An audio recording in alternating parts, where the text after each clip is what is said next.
Social Strategy Podcast, episode 68. Welcome to the Social Strategy Podcast, where it's all about making the most of your business with smart tips on what's working now in social media, online business, and good old-fashioned networking. And now your host, who's also known as Ross PR on Twitter, Vernon Ross. Hey everyone, this is Vernon Ross, and welcome to the Social Strategy Podcast, bringing you the best in online business, social media, and good old-fashioned networking. And guys, today I've got another publishing guru in the house. You know, it's always interesting when I get a chance to talk to people that help people craft stories, because it's one thing to want to write, but as you guys know, I've had my writing breakdowns where it's just like I'm trying to write and then just can't get the story out. And our next guest, she owns Paper Raven Books, and she actually helps writers develop a successful book in 90 days, which is a tall order. But once you guys hear what the process is and hear how she goes through it and how she works with the authors independently and directly, I think you guys are going to be really convinced that this is something that I can do, and I can actually get that book out and write that book, because I know so many people are struggling. And Morgan's background is amazing. She's a writing coach and editor, and she spent her entire career in the field of writing and helping writers develop that story and bring it out. 8 years experience in her own business doing her own thing, and it is a really honor to have her on the show. Morgan, welcome to the show. Thank you so much, Vernon. I am so excited to be here and talking to you about writing. Cool. So, you know, when we were kind of doing pre-interview, there's always a story behind, so how did you get into blah, blah, blah? And you've been doing writing like your entire career. How did that happen? That's a great question.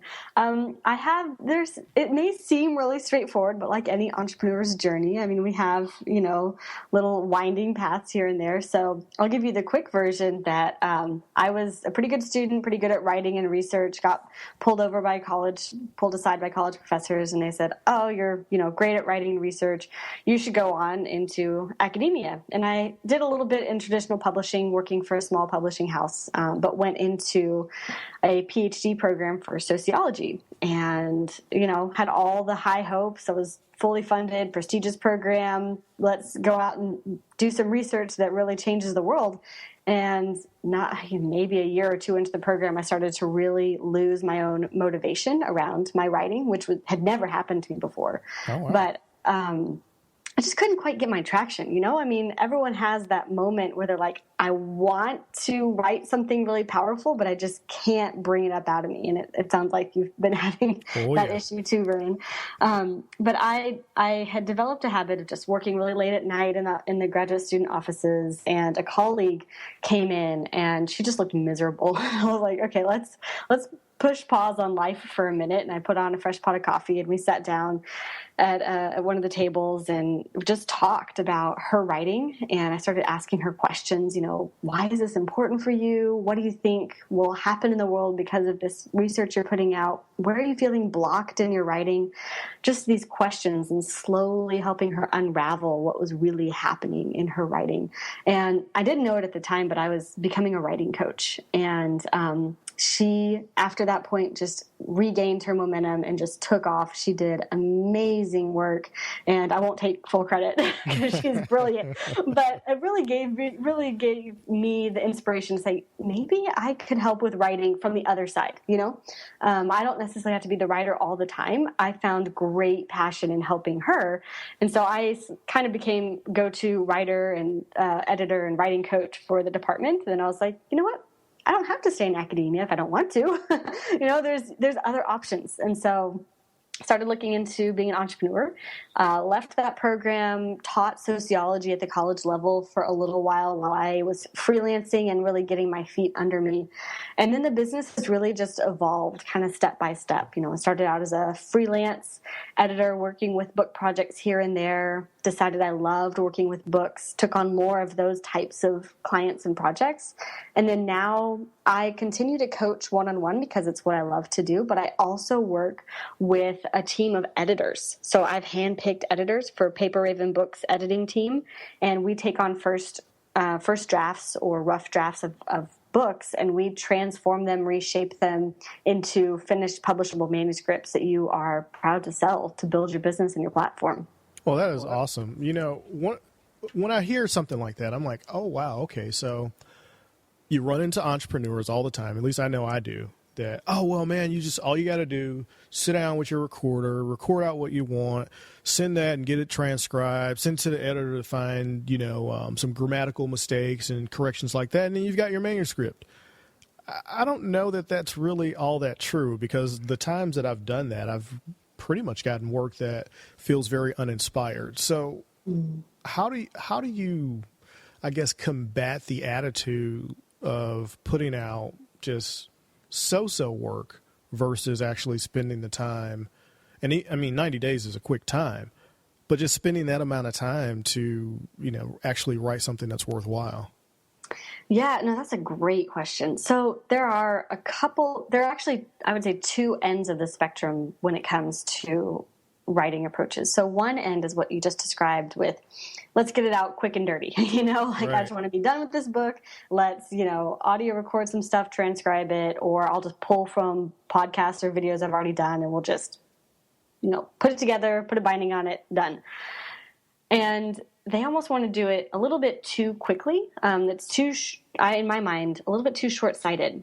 Mm-hmm. You need to really think of your book as a long-term asset, because a book can be a vehicle for bringing in new clients, right? Like perpetual lead generation, as well as making those connections to peers in your industry and other people that you want to network and connect with. So it can open up a whole host of new doors and new opportunities for a long time. If you look at some of the people who've really built businesses off their books, and there's Dave Ramsey, Tony Robbins, these people who were publishing their first books in the 90s. I think Ramsey was in the 90s, Robbins was in the 80s or something. Right. But they have, it's lasted for years. And so people still pick up those books and they still, encounter Ramsey and Robbins for the first time in their books that were published decades ago. So a book is a long-term asset is kind of what I would say to the first group of people. So you really want to invest the time and energy to make it good. So, but then I can't really stop there, because there's the other side of the spectrum where people say, oh my gosh, writing a book is going to take me 5 to 10 years and I'll just, I'll never finish. It's not even worth trying because it's just going to take forever. Right. And to those people, and if any of your readers or any of our listeners out there are on that end of the spectrum, the encouragement that I would have for you is that you already have so much experience and knowledge and wisdom that you probably have not really tapped into. Maybe you probably already have content also. You probably already have podcasts or blogs or even just conversations with people. They weren't recorded, but you had them and they're in your brain and it's part of the experience that you've built up. And so don't discount all of those thoughts and moments and experiences that you've already had, because they're in your brain. And if you have a systematized way to pull them out, put them into words and organize them, you can actually create a book much more quickly than you might think. Well, that's very interesting, because, I think the approach, especially for podcasters, is, well, I'll just record my podcast and have it transcribed. And I actually did that with some short clips that I was pulling out from some, the most important things or the really poignant things that I would have a guest say. And I'm like, oh, wow, that's really good. And it'd be about a 2 or 3 minute spiel. So I'm like, okay, I've got a few of these. I'm going to send them to my VA and have them transcribed. And when I read it back, I'm like, this is horrible. I'm like, okay, this is good for audio, but it doesn't really translate to a book. And then I've read a couple of entrepreneurs' books that I know that are podcasters, and they're not that good. And I'm like, hey, it's great, sort of, but from a book perspective, would I pick it back up again? Would I refer to it? Would I write in it? Would I take notes from it? And I think that's where I run into the difficulty. And I think some writers or wannabe writers or aspire to be writers also run into the problem is that you're trying to write something that you really want to be good, that you would pick back up more than once. Mm-hmm. And I think that's where the challenge comes in. So how do you help a person get past, that point of being stuck? Yeah, no, that's a great question. And I love that you are interested in writing a truly high quality book. And I think that's something that as writers and editors and just people in the book world, like that we need to maintain like that eye on the prize, that yes, we don't want all books to become 10,000 word lead generation tools. Like we want them to be good quality books that you're right, that people pick up again and again. So transcribing is not a bad way to get your initial thoughts, right? So kind of picking through content that you've already created, mm-hmm. and thinking about some of the most important moments or experiences or pieces of advice you have for your reader, your future reader. So that is a good starting place. So I don't feel like you have wasted time or effort or anything like that. But then your question is essentially, well, what next? Because you're right. Transcribed audio does not sound like high quality writing. It just doesn't. Right. There's no two ways to cut that. It's just, they're different. The way we talk is different than the way we write. And that's fine. So what I would recommend that you do instead is start finding easy, low pressure ways to write out some of these ideas. So usually I recommend that people practice what I call free writing. Mm-hmm. And you might feel like you know what free writing is, but this is actually a different type of free writing exercise that was popularized by Mark Levy. He wrote a book called Accidental Genius, and he uses this technique with business owners to help them generate really creative solutions to problems that they're encountering in their business. So he's a consultant, but he uses this tool that I picked up from one of his books, and it works amazing for writing books. So the process is really simple. You sit down, you use a timer. And I love using a timer. I use a timer every time I write. Usually I just use my iPhone, but you could use a kitchen timer or whatever. Right. For the first time, start easy. Start with 5 minutes. Sit down, set your timer, 5 minutes. Put your hands on the keyboard or pick up your pen, whichever method you write more quickly. And then set your mind on the topic that you want to write about very generally, right? So we're not talking about writing chapter 1 or chapter 2, right? Just very generally about your book, and write for that full 5 minutes. The key is that you're writing as fast as you physically can. And it gets really uncomfortable the first time you try it because you find yourself trying to think out what you're going to write before you write it. But that's exactly the mechanism we're trying to work around. So usually you sit down to write something and your brain will hold up kind of like a stop sign, like judgment. Mm-hmm. You're about to write something and your brain says, oh, no, that's a terrible idea. Or no, that's a stupid idea. Or, I already feel the anxiety setting in. Yeah. So your brain puts up that stop sign and is like, no, don't write that.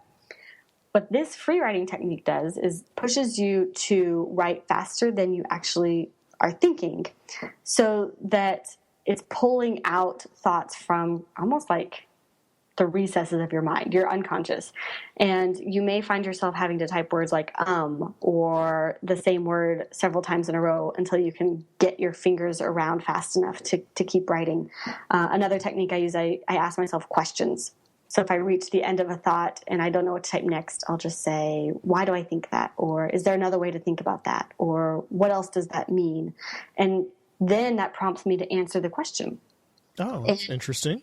Even if you only do this, and Vernon, I'm serious, try this for 5 minutes after we get off this interview. I'm thinking about it. But 5 minutes, and I bet you will have a new insight or idea that you did not have before about your topic. Oh, that's interesting. Scary, but interesting. It is. It's really cool. And Mark Levy actually recommends that people practice this every day.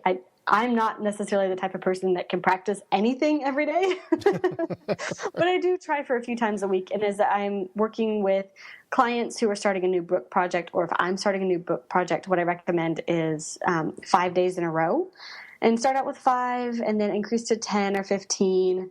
Most people max out at like 20 because it's intense to sit there and type literally as fast as you can.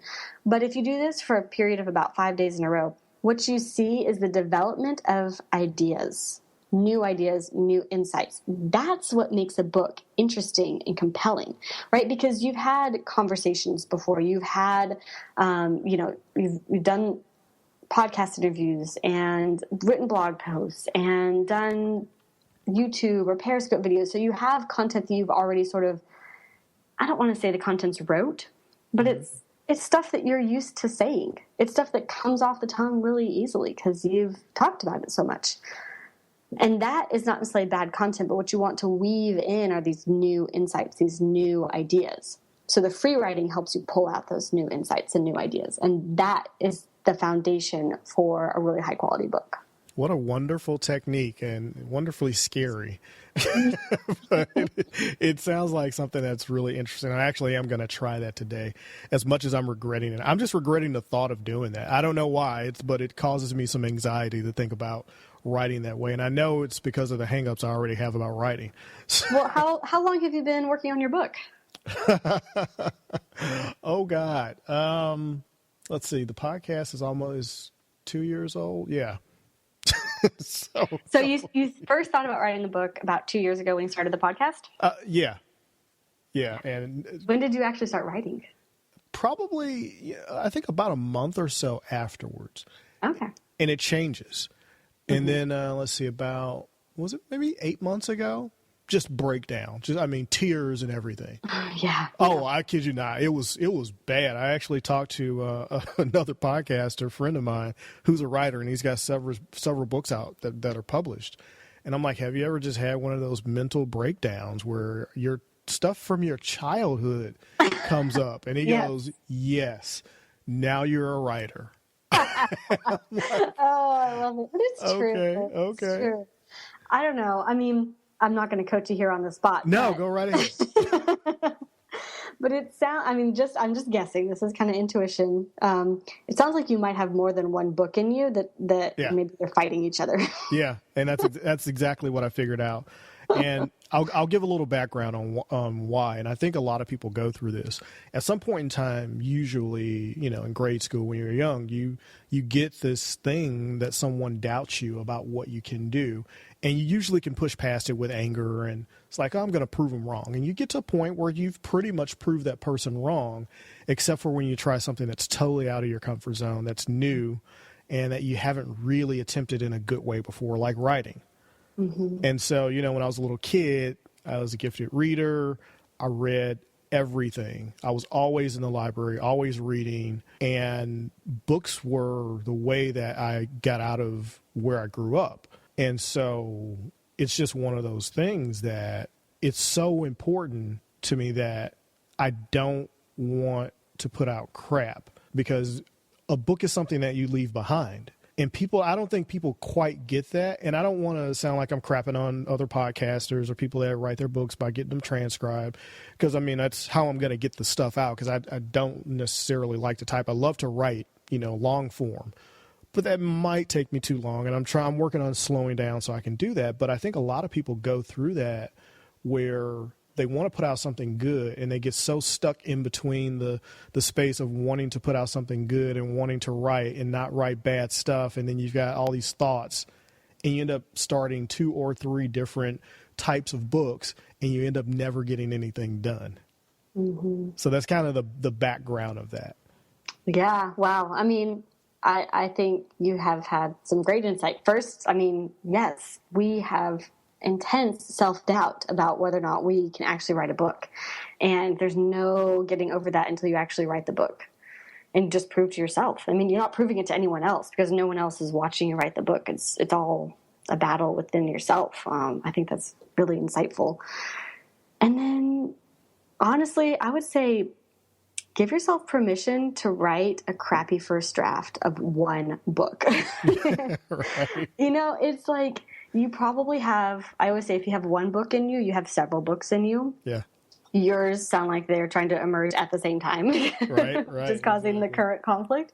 So just pick one. You know, it doesn't matter which one you start with, and these are part of a long-term platform. They're all going to benefit your platform. You just need one out to begin with, and once one is out, then you can work on the next one. So it's release yourself from that pressure of picking the quote-unquote right book.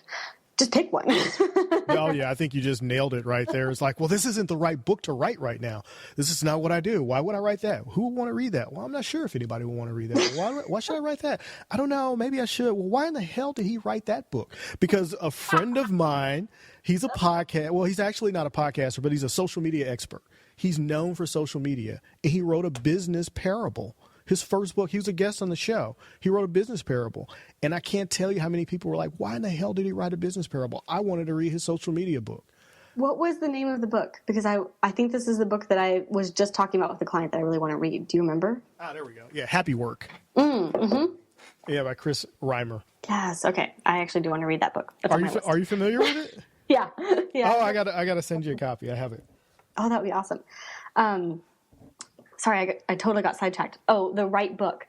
And I would bet if you readers, listeners, I'm so used to saying readers because I'm right, but listeners. Right.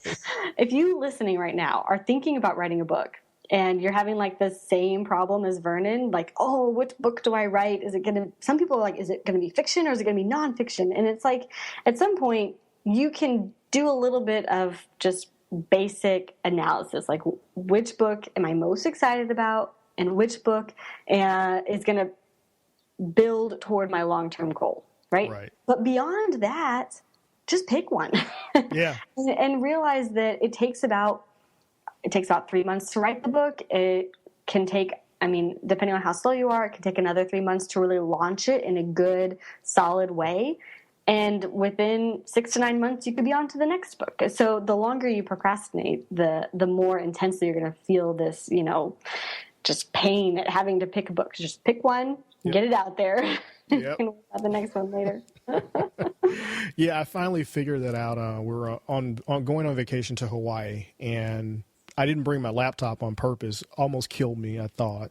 But I think I only brought my iPad. Yeah, I had my iPad, no laptop, and this little like man bag that could fit the iPad, my journal, because I do write in a journal, quite a bit.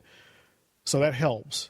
And I was like, oh, what am I going to do on this plane ride from, California to Hawaii? I don't like sitting on planes that long. And so I ended up just writing in that thing and kind of went through those thoughts and was having a little crisis moment while the wife's asleep, and I'm like, oh, okay, this is what that is.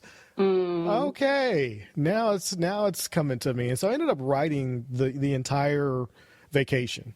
Anytime I had time, I ended up writing, and I haven't gone back to it to look at it yet because I wanted to just kind of leave it there to see what I wrote later, so it did influence what I'm trying to work on right now. And I'm like, okay, I have to separate the thoughts, and just whatever I'm writing when I sit down to write is what I'm writing. And if it's something different than what I started on, it doesn't make the other thing that I started on bad. Yeah. Well, if you like writing long form, just write long form and then have your VA, just ship your VA your journal and have them type it up. Yeah. Yeah, which I kind of had to get around that too. And I think the struggles that I have with writing are the same that a lot of writers have with when you're discovering, what type of writer am I? I forget the author I was listening to, but he writes out John C. Maxwell. He writes out all his books. And I had no idea. I'm like, really? All those books he's got published, and he writes them out long form and then sends them off. And I'm like, oh, okay. I guess if it's okay for him, it's okay for me. Yeah. How funny. It's totally fine.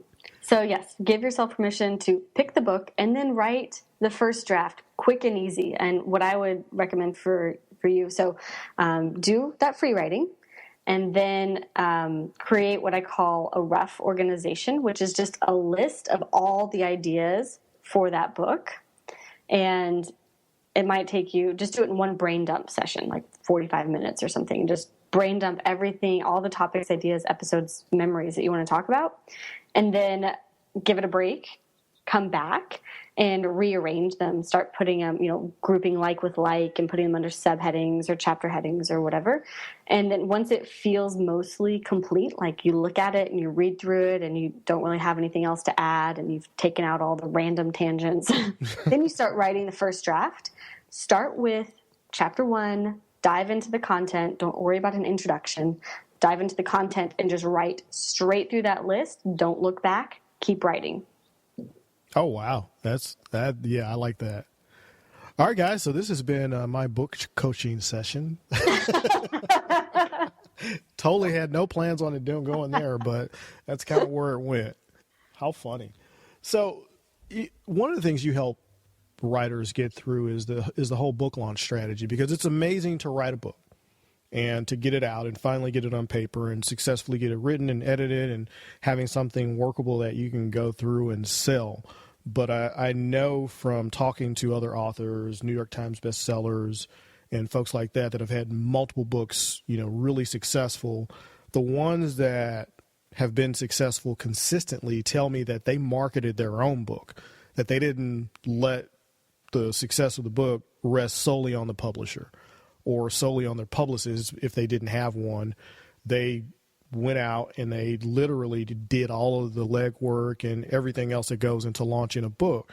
What's your, if you had to give 3 steps and not your entire strategy, what's your 3-step strategy for someone that's got a book that they want to actually get out into the world?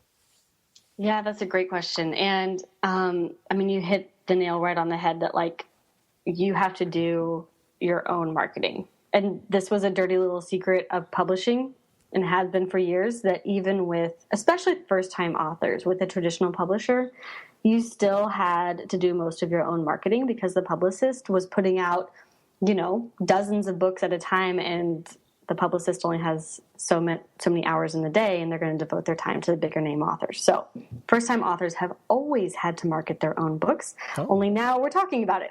I did not know that. Yeah, you were always assigned a publicist, but if your publicist didn't return your phone calls, you had to figure out your marketing plan. Oh, God. Obviously, some were better than others, but a lot of first-time authors have been and are still put in the position of more or less carrying out their own marketing plan. If I had to choose, I think especially with a first book, you really need to make sure that your foundations are set with the marketing. So in my mind, that there are 3 pieces that are absolutely essential for any author. That's a website, an email list, and a social media presence. Pick 2 of the social media presence, not all of them. Right. But the email list is what is really going to carry you through it. I'm sure you have talked about this on the podcast, so I won't belabor the point. But specifically with books, if you're publishing on Amazon, the first 10% is visible, right? You can look inside or peek inside or whatever it is, and you can see the first 10 pages or so of the book. Mm-hmm. Offer a freebie, offer a lead magnet in the first 10 pages of your book. Oh. One that converts really well is a free audiobook. So that's what's on mine right now, for instance. And anyone who buys, actually, it says anyone who buys the book gets a free audiobook. But of course, people click on the audiobook who haven't bought the book. And they think, oh, haha, I got a free audiobook. But I don't care. I got a lead. So put up a free something that people love. And they will click and download that. They'll be on your email list. And then you have a little list of people who have either read your book or got the freebie that was at the beginning and liked the content. And 7 days later, you can send an email that says, hey, hope you loved the book. Would you mind leaving me an Amazon review? Here's the link. Oh, my God. 30 days later, you can, if they did not click that link, so that's just something you have to figure out how to do in your own listserv, right. Whatever. If they didn't click that link 30 days later, hey, hope you loved the book. If you did, just please leave me a quick Amazon review. Here's the link. That is probably the best way to build reviews on Amazon. And the reviews from your first book are the foundation for all of your marketing as an author for the rest of your platform. Oh, wow. I've never heard that. I've never heard that. I've heard, oh, well, leave a lead magnet in your book. Okay, that's good. That's good stuff. Most people don't talk about that, and I've seen it in a few books, not very many, but I've never heard anybody talk about the review thing, follow up in email. Because I surely thought, oh, well, so you sell to your list. Like, okay, great information. Yeah, everybody knows to sell to their list, but you're not really selling to your list. You're asking them for a review. That's powerful, because even if it's a free book, the more reviews you get out there, the more people that are paying attention to what you're doing. Exactly. And that is exactly how the publishing world has turned upside down. The traditional publishers, all they wanted was book sales, because they had invested money in your book and they wanted a return on that investment. As a self-published author, especially as an entrepreneur, you want leads. You want people on your email list, because you're not going to get 99 cents from everyone who buys your book. You're going to get coaching packages and group coaching packages and course subscribers and membership site subscribers that are worth way more than 99 cents. So the model's totally different than it used to be. Wow. Yeah, wow. That so is Vernon, good. when are you going to finish writing your book? Today? Oh my God. Yeah, I'm just going to go somewhere. I'll do, what's the one guy, the Help a Reporter Out website creator. Yeah, just hop a plane to Paris and write on the trip over.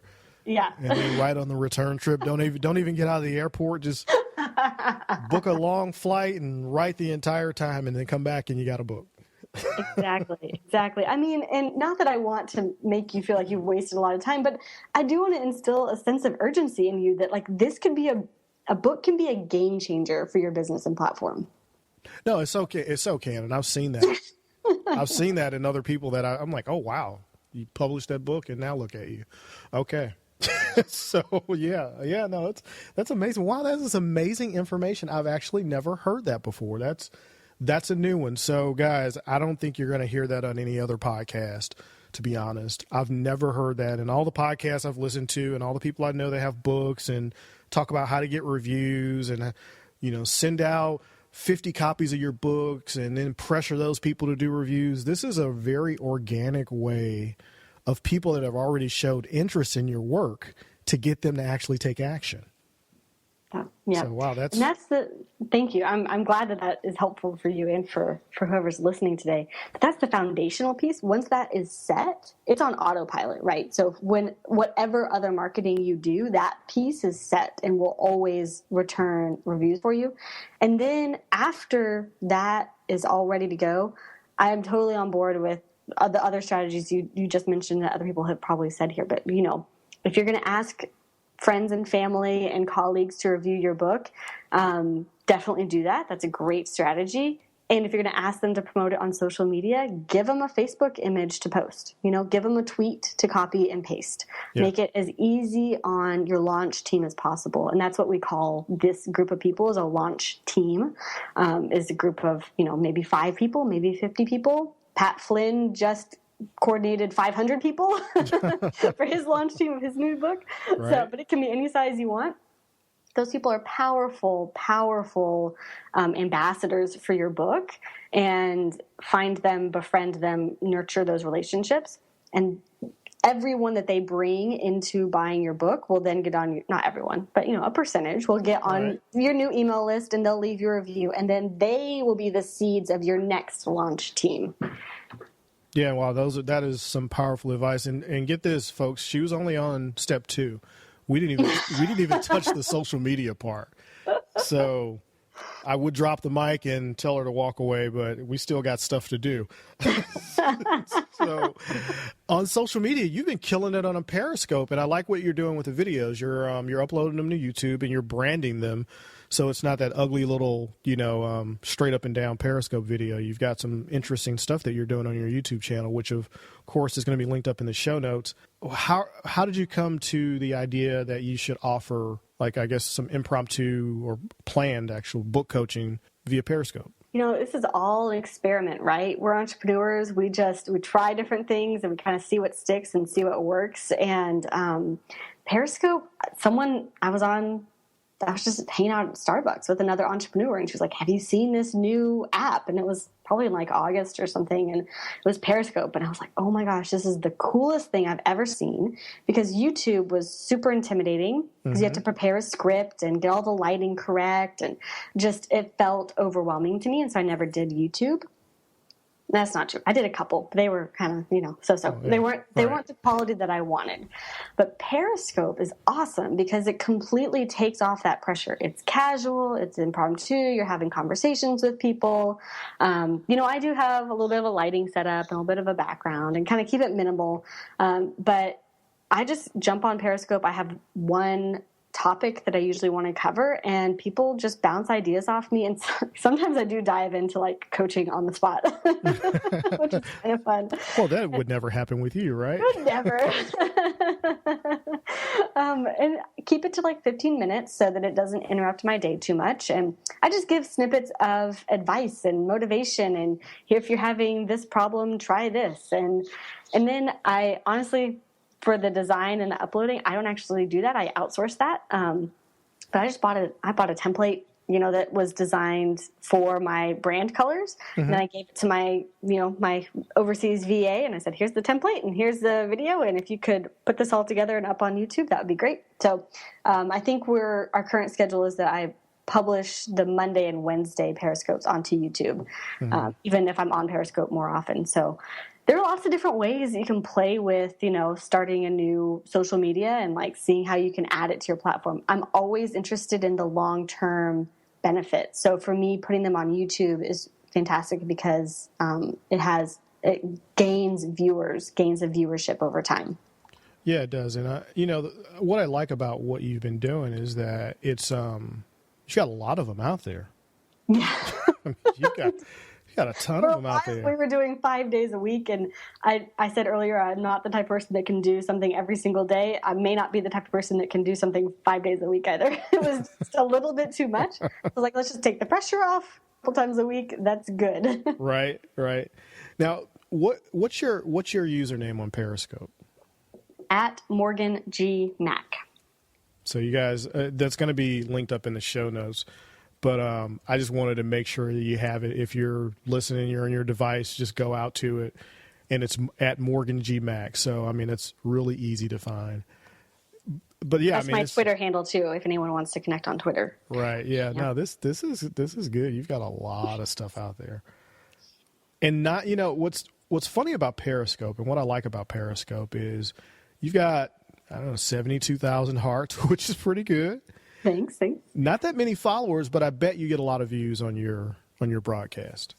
I do. I haven't even been on YouTube for more than a couple months, maybe 3 months. And I've got like several thousand views. I don't even know where these people come from. But then they email me and they're like, oh, I saw your Periscope on YouTube. Right.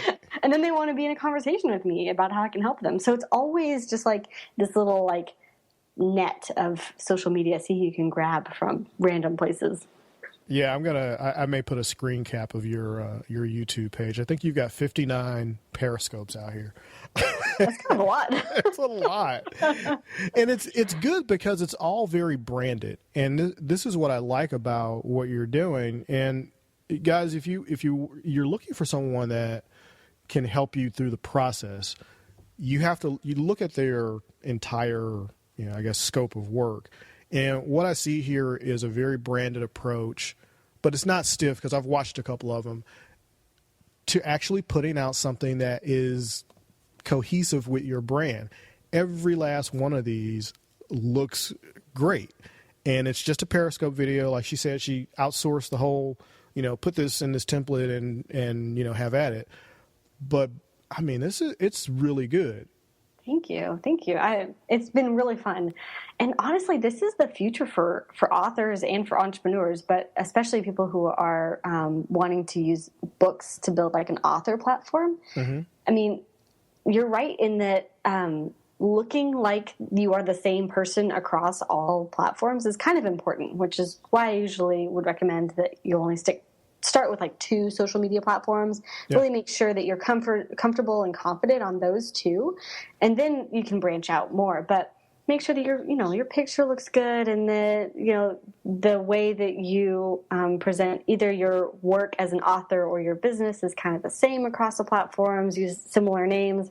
My handle everywhere that I can is at Morgan G. Mack, so that people can find me pretty easily. But honestly, being an author has a lot of the same strategies that being an entrepreneur is. And so social media and email lists and websites are just as important for authors. Yeah, exactly. No, I mean, this has been enlightening. Like I said, I really like the consistent branding, just being in social media, and you see so often that someone's YouTube channel doesn't look like they're anything else, and their Twitter is just the basic Twitter and stuff like that. More people are branding Twitter now, but I like your use of Periscope and the fact that you're using it to build a YouTube channel, which you were scared to get on, and I'm not really sure why, because it's like, got 59 or so videos out here, probably more, and they all look like they're really good because they're consistent. And so the consistency of YouTube, and I've talked to other YouTubers about what they do, and there's a certain cadence to YouTube, and part of it is just consistently publishing so people know what to expect. So, the 2 days a week that you're every week going out there doing your Periscopes and then making sure they get uploaded to YouTube, that's consistent with someone that wants to follow your brand, and she's lead building. And that's that's the important part, because people are going to watch it for 24 hours on Periscope anyway. So you're going to get those views. She's, getting the hearts and the interaction, and that tells you, 72,000 hearts. That's all organic. That's not those, we're going to have a heart party and go around and listen to other. Gosh. You've seen those. I'm not on that bandwagon. Right. Now, when you see this number and the number of videos, you know that that's authentic, that she's gone out there and people have actually interacted with the content. So, no, that's very valuable. Have you jumped on Blab yet? Yeah, I've hosted 2 Blabs, and I've been a guest on a couple. It's fun. It's a little bit nerve-wracking because you never know who's going to jump on. Yeah. Oh, yeah. But it's cool. So it's, in case any of you listeners haven't been on Blab yet, blab.im, but it's up to 4 people video talking at the same time. So it shows audio and video in 4 different little screens, all in the same interface. And there's a chat on the side. So essentially you can have 4 people talking to each other about one topic and people chatting in the room. But it's been really cool. People are now podcasting. You've probably seen this, but they are recording, they get a guest on their Blab and they'll record it and repurpose it as a podcast. I'm thinking about using Blab for free writing coaching, just sessions, pop on and I'll coach you in your writing for 10 minutes or something. So that could be a cool way to use it too. Yeah, a good friend of mine and a fellow podcast. Well, he's sort of a podcaster. He's actually launching a new podcast, but he's a video guy, programmer, a guy named Hani Moore. He was a past guest. He created a plugin for Blab called Simple Live Press, and it actually pulls the Blab out from Blab. It goes out and gets it from your user ID and builds an automatic WordPress post for you with your content. And then all you have to do is go in and add the additional content or just hit publish, and you can publish your Blabs right to your website. That is awesome. If he could do that for Periscope, that would be awesome as well. There is a plugin for Periscope. It's called WP Scope, and it will go through and pull all your past Periscopes. That is so cool. I'm not sure what it looks like though, so I'll have to mess around and see what it actually looks like, if it's worth messing around with. I'll let you know. Okay. Oh, the entrepreneur rabbit hole trap. It's ooh, a new plugin. Right. But it sounds pretty awesome. Yeah, it's just stuff to distract me from writing. And we come full circle. Right. But yeah, one more thing I wanted to say about what you're doing with Periscope that I like is when you go out to the Paper Raven Books website and you look at the link that says scope, what you'll notice is it's not just the link to, what she's doing out there. It's that and notes and a transcript, which I've not seen anybody do. And you're using Evernote for the notes. And that's just pretty cool. I've not seen too many people do, that where they're getting their transcribing the Periscope because it's valuable content. You're also providing a note in Evernote with links, and I mean, it's broken down into different things that you can do and actions that you can take. It's a whole lot of value for tuning into basically a free broadcast. Thank you. Well, I will say the scope notes, as I called them, got a little. There was a little bit too much work involved. Right, yeah. I see that they're on some. Return on investment there. So, we experiment, we try different things. So I think the first half or so have scope notes, and I'm toying with bringing them back since now I'm only twice a week. But when I was doing 5 scopes a week and doing notes, it was just a lot of prep, and so. We'll see if the scope notes make a resurgence. Yeah, I can only imagine. Yeah, I had only gotten up to October, so the scope notes stop after October. But go through and look at them, and I mean, because there's some valuable stuff in your scope notes, and I like the fact that you're using a really good online tool like Evernote, or actually you're using Evernote, and this is another way to do it because I always struggle with I could use Evernote or I could just write it down. Why would I use Evernote? And this is a good reason to use Evernote. So if you're one of those people like me that struggle with, there's a really cool online app, but I can't figure out a good way to utilize it, this is one of the ways to utilize it, and it's a really good example. And your scope notes are better than some people's show notes and blog posts. So Thank you. That's why I'm so happy about it. I'm like, oh, my God, this is like really good information. I got to up my game on my show notes. I feel bad now. Inspiration for you. Right. Well, Morgan, this has been amazingly fun and entertaining and educational from, the entire perspective of getting some impromptu writing coaching that I desperately needed. And I'm sure everyone is going to benefit from, because I've heard these struggles. I've heard them from other people, and I hear them in my head all the time. So I know that if I'm hearing them, other people are hearing my crazy thoughts too. So thank you for that and providing such value with the launch strategy. It's a 3-step strategy. Guys, you definitely have to listen to that. Of course, you guys know I'm going to timestamp. My VA is wonderful. She timestamps everything in there. I'm going to put a note in there. It's like, hey, timestamp this when you're going through giving me my preliminary show notes so I can make sure people tune into this one part. If you don't listen to any other part of the podcast, which would be criminal to not, but if you don't listen to any other part, definitely listen to that, where Morgan breaks down a launch strategy that's different than anything else you've ever heard. And I've listened to a lot of people talk about books and writing and promoting their books and talked to a lot of folks, and I've genuinely never heard anybody focus on getting reviews in a way that's as organic as you did.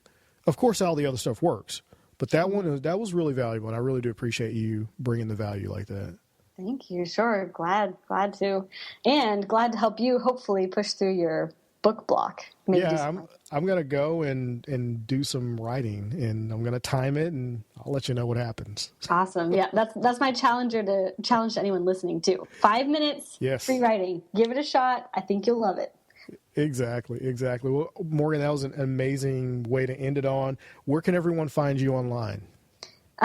PaperRavenBooks.com, and I actually have a free gift for your audience. If you want to write a book and you aren't sure where to start, I have actually broken down the entire process that I take my one-on-one coaching clients through, everything from free writing and the rough organization that I described all the way through like the first draft and organizing it, restructuring it, revisions, getting an editor. The whole process overview is in this 10-page quick start PDF guide. It's called 12 Steps to Write a Book That Boosts Your Business and Builds Your Platform. So you can grab that at paperravenbooks.com/Vernon. Oh, well, awesome. Thank you for that. That was a surprise, guys. I didn't even know. Sure thing. Well, cool. I'll definitely make sure people go out, get that. I'm going to be pushing that link out probably before this interview even goes live, so people can go out and try to take advantage of this. Take advantage of it. I'm going to go get it myself, go through it. And guys, this is really one of those interviews that gives you like really, really concrete stuff that you can take and go apply and use, and then call Morgan and hire her to actually get you through the process. Thank you, Vernon. This has been a really fun interview from my end, too. Well, hey, I appreciate you coming on the podcast. Thanks a lot. All right, guys, that was an amazing interview. I had so much fun speaking with Morgan. And, you know, it's funny when you're going through the process of writing and doing anything creative, sometimes you run into those blocks. And she helped me address quite a few of those. I've done the writing technique that she talked about. It's called Pomodoro, something like that. I can't actually pronounce it correctly, I don't think. But it's an interesting thing to do. Just, you know, set a timer down and just start writing. That's helped me a little bit. I need to do more of it because I've only done it a few times since the last time we talked. But something that I did do is I've hired Morgan as my book coach. So now Morgan is going to be helping me complete my work and get this book out within the next 90 days. So you guys should be looking forward to having my first real book completed and out this year, first part of 2016, in about 90 days. So definitely follow the podcast. If you follow me on Facebook, you'll also see posts on Facebook about me and the writing process and how I'm coming along. You can sign up to pre-order the book. I know I talked about putting something out last year. That just did not happen, especially not the way that I wanted it to. So this is the actual real book project. I'm going to get this thing out in 90 days, and hopefully you guys will follow me on this journey and support it by pre-ordering. I don't know that I'm going to do a Kickstarter, but I know that I will have a pre-order up once this podcast goes live. A few days after that, I'm probably going to go ahead and start that pre-order. But, you know, I don't have book art yet, and I'm actually working with a title. So I'm, you know, it's really in its infancy. The only thing I have as an advantage is I have already started writing. So we just need to pick the concept that I'm going to use and then go forward with that. So I'm really looking forward to this, and this is going to be a fun journey for us to go on together. So definitely, guys, make sure you follow me on Snapchat. I've been pushing Snapchat really hard. That is big right now in social, and trust me, it is something that you should do. I haven't jumped on Peach yet, and we may talk about that in the next show. I'm not really sure. I may throw one out there in between to get that out. Hopefully you guys also had a chance to attend Matthew Turner, a previous guest, Turn Dog Millionaire, to go and check out his workshop. It was really good. You guys need to check it out. He gave 4 really actionable tips. If you go out to turndog.co/Ross, you can sign up for the webinar and I believe get the replay for at least the next few days. So definitely check that out. And again, guys, keep emailing me, vernon@vernonross.com. You can find me on Twitter @RossPR. Make sure you subscribe and rate the podcast. We still need those subscriptions and we need those ratings so that we can continue to stay in the top 200 in iTunes. You guys have heard me say that before. Also, if the weather holds up, I'll be speaking for a social media club tomorrow. And so everything podcasting. So if you're in St. Louis and you want to know about podcasting, you listen to this podcast, come out and definitely check it out. If you're not, well, you'll be able to hear me speak other places. I'll be all around the country this year, so just look for me. I'll make announcements when I'm going to be possibly in a city near you. All right, guys, this is Vernon Ross. We're going to go ahead and get out of here, and I will see you in the next episode. I'm getting onto the top of my panic state, breathing